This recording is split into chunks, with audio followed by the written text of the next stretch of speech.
Forget your troubles. Let go of your worries and surrender to your being. Release your thoughts, emotions, desires, and flaws to the universe and allow the universe to absorb and transmute them.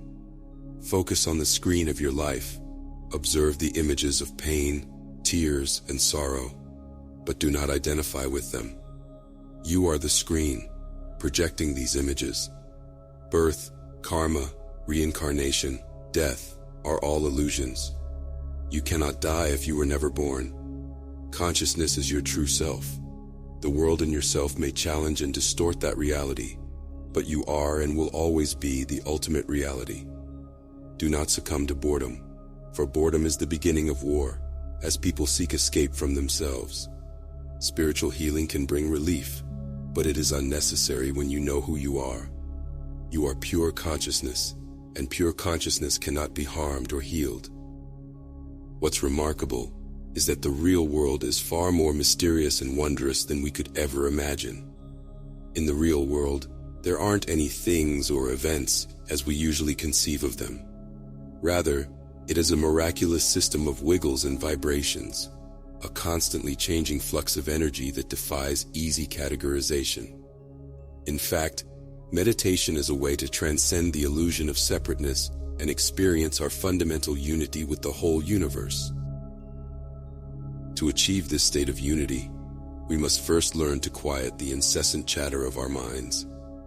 Most of us think compulsively all the time, talking to ourselves without end. As children, we were often told that talking to oneself is the first sign of madness. But if we talk all the time, we don't hear what anyone else has to say.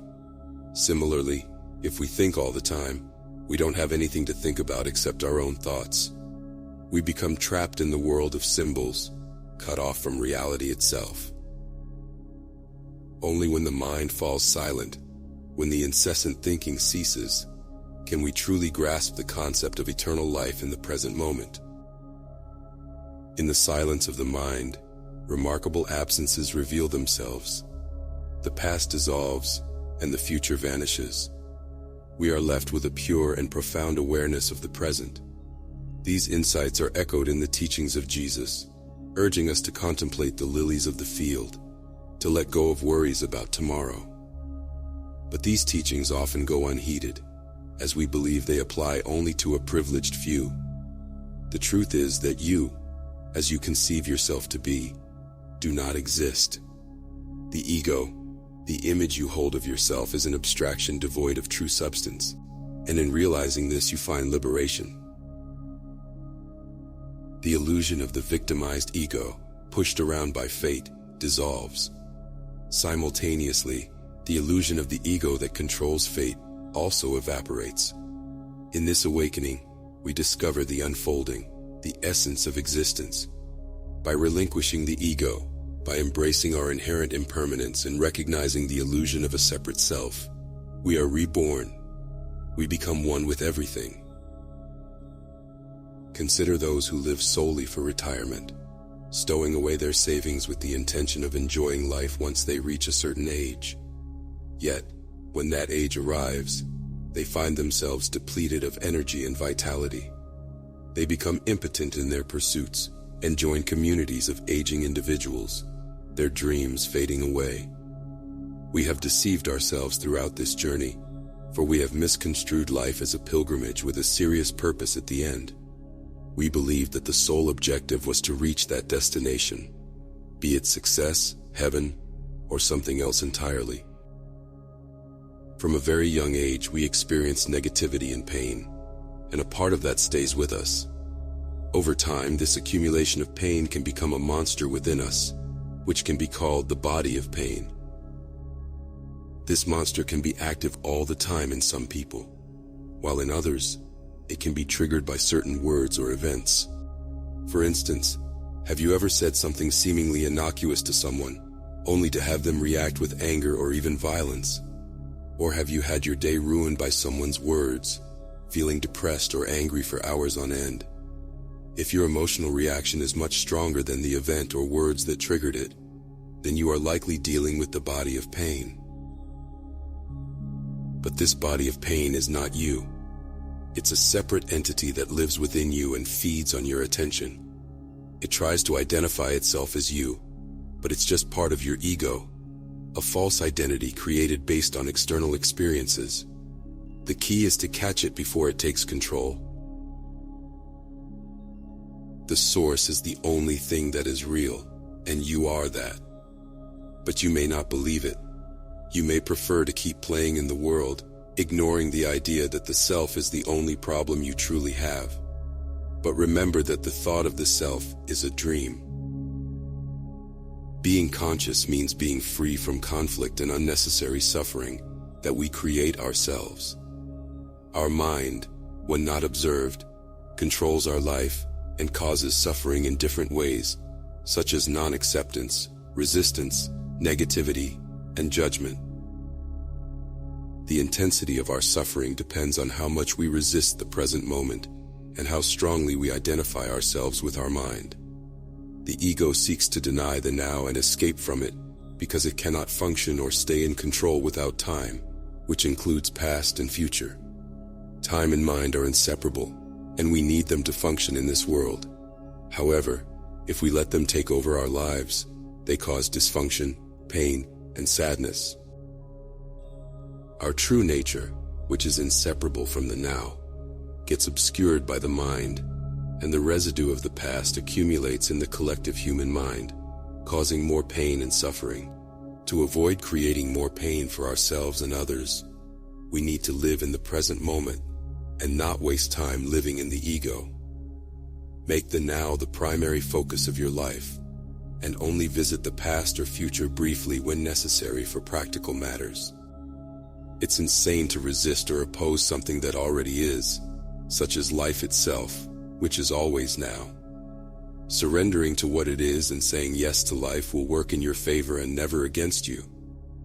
Addiction to thinking is a common and often unnoticed addiction that causes an obsessive behavior similar to other addictions.